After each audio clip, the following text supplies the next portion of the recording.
మన మధ్యన దైవజనులు ముందుగా మొగుల్తూరు గ్రామంలో సేవ చేస్తున్న దైవజనులు ఆగురు గారు మన మధ్య ఉన్నారు. క్లుప్తంగా ఒక 2 మాటలు క్లుప్తంగా అందిస్తారు. ఆ తర్వాత దైవజనులు శేఖర్ గారు కూడా సిద్ధపడి ఉండాలి. సమయాన్ని దైవజనులకు అప్పగించుకుందామండి.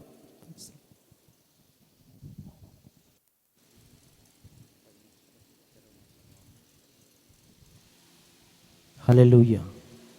దేవునికి స్తోత్రం చెప్పాలి. దేవునికి స్తోత్రం. మనం అందరం దేనికి వచ్చాము? ఇక్కడికి చెప్పాలి. దేవునికి స్తోత్రం.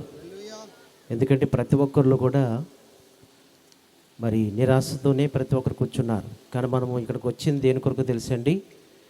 మరి దైవజనులు ఆత్మీయ తండ్రి గారు వారి యొక్క కుటుంబంలో దేవుడు చేసిన మహా గొప్ప కార్యాలు బట్టి, మేలులు బట్టి కృతజ్ఞత కూడిక, అంటే సంతోష యొక్క కూడిక. దేవుని స్తోత్రం. ఇది కూడిక అనేది సంతోషంతో చేసుకునే కూడిక. మరి ఎవరి కుటుంబ సభ్యులందరూ కూడా దేవాతి దేవుడు వారి పట్ల, వారి కుటుంబం పట్ల చేసిన ఒక మహా గొప్ప కార్యాలు బట్టి, మేలు బట్టి సంతోషంతో ఈ కూటాన్ని దేవాతి దేవుడు మన కొరకు ఏర్పరిచి ఉన్నాడు. కాబట్టి అందరము కూడా ఆ కుటుంబంతో పాటు మనము కూడా సంతోషించాలి. గట్టిగా చప్పట్లు కొట్టి దేవుని మెంబర్దాం. దేవుని స్తోత్రం. హల్లెలూయా, హల్లెలూయా, హల్లెలూయా. ఎందుకంటే ఆ కుటుంబాకే కాదు, మరి అల్పుణ్ణి బలహీని నిస్సప్రైజ్ని నా జీవితంలో కూడా అనేకమైన మేలు, అనేకమైన కార్యాలు నా జీవితంలో చేసి ఈ రోజున ఏ అర్హత యోగ్యత లేని ఇదేనా దాసుని ఎందుకు పనికిరానట్టి వాడినైనా నన్ను ఈ రోజున ఈ సమయంలో ఈ యొక్క కుటుంబంలో మరి ఇలా కూడుకునే యొక్క అవకాశము పరమతండ్రి ఇచ్చిన పరమతండ్రికి హృదయపూర్వక వందనాలు చెల్లించుకుంటున్నాను. అలాగే నన్ను అభిషేకించిన ఆత్మీయ తండ్రి గారికి, తల్లి గారికి ప్రత్యేకంగా హృదయపూర్వక వందనాలు చెల్లించుకుంటున్నాను. అలాగే టేజీని అలంకరించిన దైవజనులు, సహదాసులు, అలాగే శేఖర్ బాబు గారికి కూడా హృదయపూర్వకంగా వందనాలు చెల్లించుకుంటున్నాను.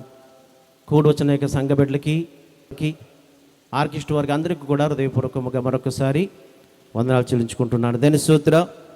అయితే ఈ సమయాన్ని బట్టి దేవుడు నాకు ఇచ్చిన యొక్క అవకాశాన్ని బట్టి మరి అలాగే నడిపిస్తున్న దైవజనులు జపన్య గారికి కూడా హృదయపూర్వక వందనాలు చెల్లించుకుంటున్నాను.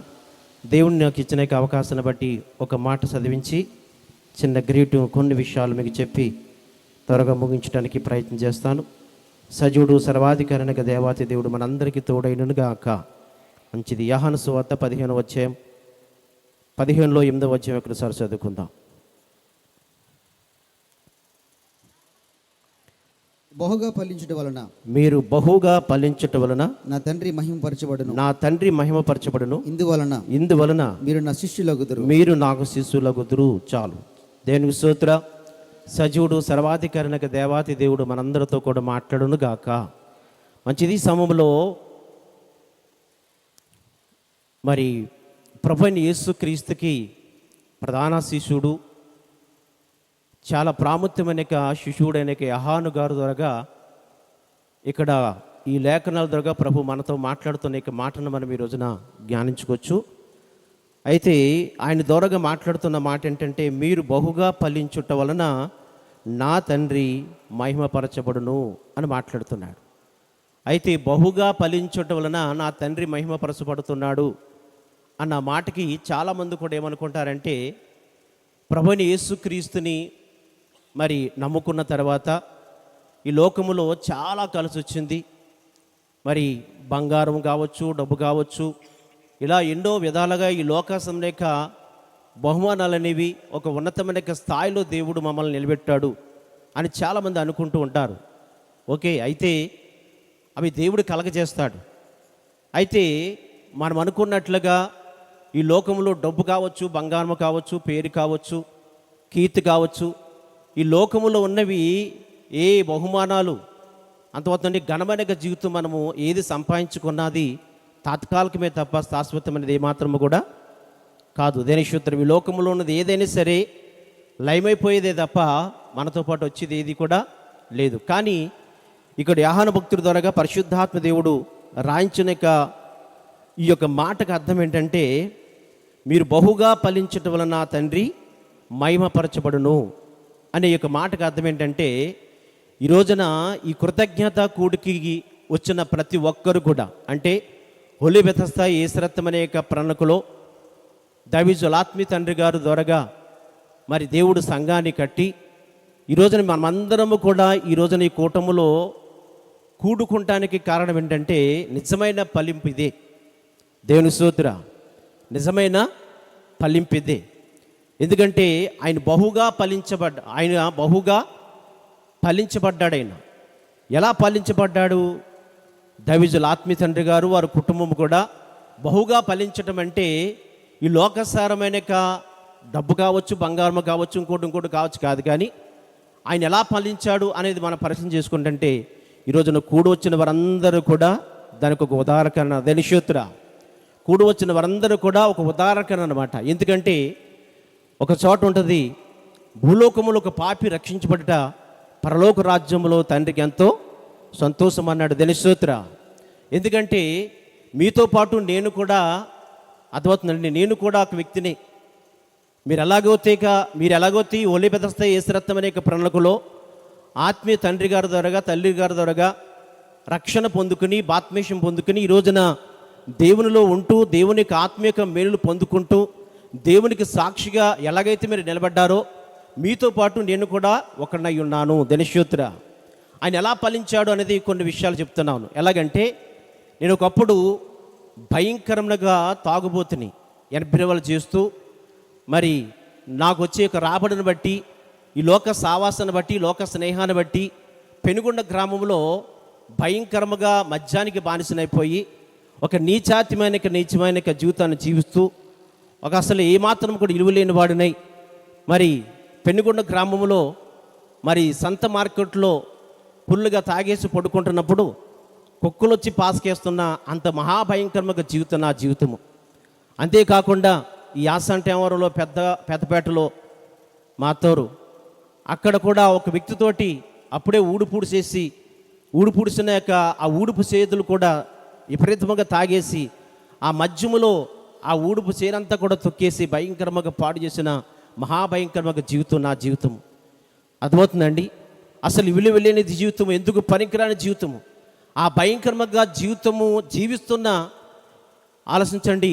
నన్ను ఈ రోజున సజీవుడు సర్వాధికారిక దేవాది దేవుని నామములో జీవించడమే కాకుండా, ఆయన కృపలో నేను నడవటమే కాకుండా, దేవునికి దాసులు ఆత్మీయ తండ్రి గారి ద్వారాగా నేను అభిషేకం తీసుకుని మరి మొగల్తూరు గ్రామంలో మరి దేవునికి సేవలో ముందుకు కొనసాగుతున్నానంటే దాని అంతటికి కారణము దేవునికి దాసులైన ఆత్మీయ తండ్రి గారు పేతురు గారి ద్వారాగా దేవుడు నాకు ఇచ్చిన అవకాశము. గట్టిగా చెప్పలేని శుద్ధుర.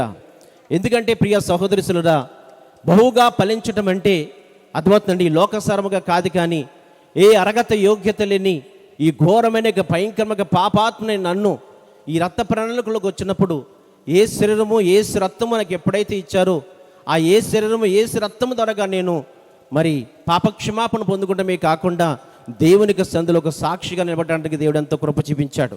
ఎందుకు? ఏ శరీరము ఏసు రక్తము ద్వారాగా నాకు పాపక్షమాపణ కలగడానికి, ఆయనకు కృపలో జీవించడానికి, ఆయనకు సేవలో కొనసాగడానికి కారణం ఏంటి అనేది నేను ఎందుకు చెప్తున్నానంటే, నేను జీడిఎం సంఘములో ఉన్నవాడిని.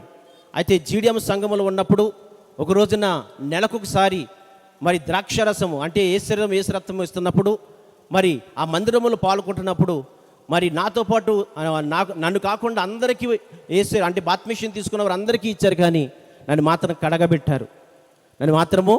కడగబెట్టారు. అప్పుడు పశ్చాత్తాపం వచ్చింది. ఏ శరీరం ఏసు రక్తము నాకెవ్వలేదన్న ఒక బాధ ఫీలింగ్ నాకు వచ్చింది. కానీ ఎప్పుడైతే ఏసు రక్త ప్రణాళికలోకి ఎప్పుడైతే నేను వచ్చి ఉన్నానో, ఏ శరీరం ఏసు రక్తము ఆయనకి ఇచ్చిన నడుదల బట్టి, ఆయనకి ఇచ్చిన తలంతుని బట్టి ఎప్పుడైతే నాకు ఇచ్చాడో, తాగుబోతుగా ఉన్న నాకు ఎప్పుడైతే ఏ శరీరం ఏసు రక్తం నాకు ఇచ్చారో ఆ ఏ శరీరత్వం ద్వారాగా నాకు పాపక్షమాపణ కలగజేయటమే కాకుండా దేవునికి సేవలో కొనసాగడానికి ఎంతో దేవుడు కృప చూపించాడు. తెలుసుద్రా.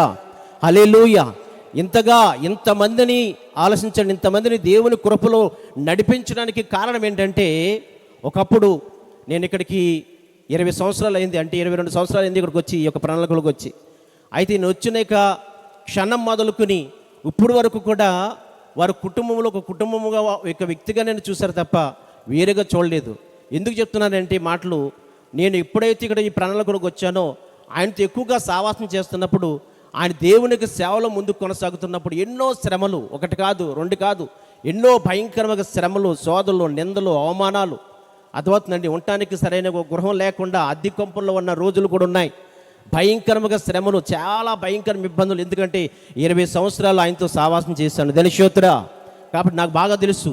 అందుకే కాబట్టి ప్రతి ఒక్కరు కూడా గ్రహించుకోవాల్సింది ఏంటంటే ఆయన యొక్క సేవా జీవితంలో పడిన కష్టాలు అర్థమవుతుందండి, మహాభయంకరముగా శ్రమలు.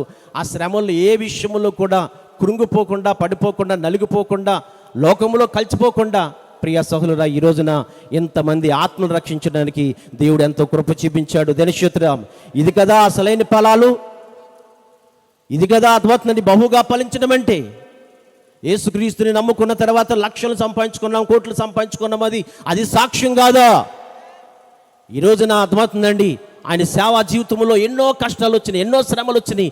ఏమాత్రం కృంగిపోకుండా ఈ రోజున ఇన్ని ఆత్మలు కట్టడానికి, ఆయన వైపు తిప్పడానికి దేవుడు ఎంతో కృప చూపించాడు. ఆ సమయంలో అలా నిలబడినా అర్థమవుతుందండి ఆత్మీయ తల్లి గారికి, తండ్రి గారికి హృదయపూర్వకంగా వందనాలు చెల్లించుకుంటున్నాను ధనుషోత్రా. రెండో కారణం ఏంటంటే ఇంత సేవ, ఇంత పరిచర్య, ఇంత ఫలాలు ఫలించడానికి కారణం ఏంటంటే ఆత్మీయ తండ్రి గారితో పాటు ఆత్మీయ తల్లి గారు కూడా ఆయనతో సహకారముగా ఉంది ధనుషోత్రా. ఈరోజు చాలామంది లోకములు అనేక మంది సేవకుల యొక్క సేవ అభివృద్ధులు అవ్వకపోవడానికి కారణం ఏంటంటే సేవకుడు ఒక రకంగా ఉంటే సేవకులు ఇంకొక రకంగా ఉంటున్నారు. అలా కాదు, నేను యొక్క ఆయన సావాసం చేసే యొక్క స్థితిలో నేను చూసినది ఏంటంటే, వాళ్ళు చూసినది ఏంటంటే ఆత్మీయ తండ్రి గారితో పాటు ఆత్మీయ తల్లి గారు కూడా అర్థమవుతుందండి కలిసి మెలిసి ఈ సేవను ఇంత అభివృద్ధులకు దేవుడు తీసుకొచ్చాడు ధనుషోత్రా. ఎందుకంటే ఐక్యత కలిగి జీవించడం ఎంతో మేలు, ఎంతో మనోహరము. కాబట్టి ప్రియ సోదరుడా అక్కడే ఆశీర్వాదమును శాశ్వతమైన జీవితము అచ్చడి ఉందని చెప్పేసి దేవుని యొక్క లేఖనాల ద్వారా బయలుపడుతున్నాడు. అంతే కాబట్టి రెండో కారణం ఏంటంటే మరి దైవజనులు ఆత్మీయ తండ్రి గారు, తల్లి గారు కూడా వారితో పాటు అర్థమవుతుందండి ఇద్దరు కుమారులు కూడా సహకారముగా ఉండటం వలన ఇంత అద్భుతముగా ఇంత ఫలాలు చూడడానికి దేవుడు ఎంతో కృప చూపించాడు. కాబట్టి ఎందుకంటే ఈ రోజున మరి దేవునికి సేవలను కొనసాగుతున్నాండి, దాని అంతటి కారణము మరి నన్ను అంటే ఈ యొక్క ప్రణాళికలకు వచ్చిన మొదలుకొని ఈ క్షణం వరకు కూడా నా కొరకు, నా కుటుంబం కొరకు, నాకు ఇచ్చిన యొక్క సేవ కొరకు దేవరాత్రులు కూడా నా పక్షాన మరి దేవరాత్రులు కూడా కన్నీరు కార్చి ప్రార్థన చేస్తున్న దైవజనుల యొక్క ఆత్మీయతల యొక్క ప్రార్థనే ఈ రోజున దేవునికి సేవల ముందు కొనసాగడానికి ఎంతో దేవుడు కృప చూపిస్తున్నాడు. కాబట్టి ఈ రోజున బహుగా ఫలించడం అంటే లోకసరమైనది కాదు కానీ ఎప్పుడైతే దేవుని యొక్క కృపలో మనం కొనసాగుతున్నామో ఒక పాపిని రక్షించబడటమే అది బహుగా ఫలించటం ధనుషోత్రా. హల్లెలూయా, హల్లెలూయా. కాబట్టి ఈ సమను బట్టి మరి ఈ కృతజ్ఞత కూడిక మరి ఏర్పరిచిన దైవజనుల ఆత్మీయ తండ్రి గారికి, వారి కుటుంబానికి, కూడి వచ్చిన వారికి ప్రతి ఒక్కరు కూడా ప్రత్యేకంగా హృదయపూర్వకముగా వందనాలు చెల్లించుకుంటున్నాను. ఈ యొక్క కొద్ది మాటలు దేవుడు దీవించి ఆశీర్వాదంతో నింపబడును గాక.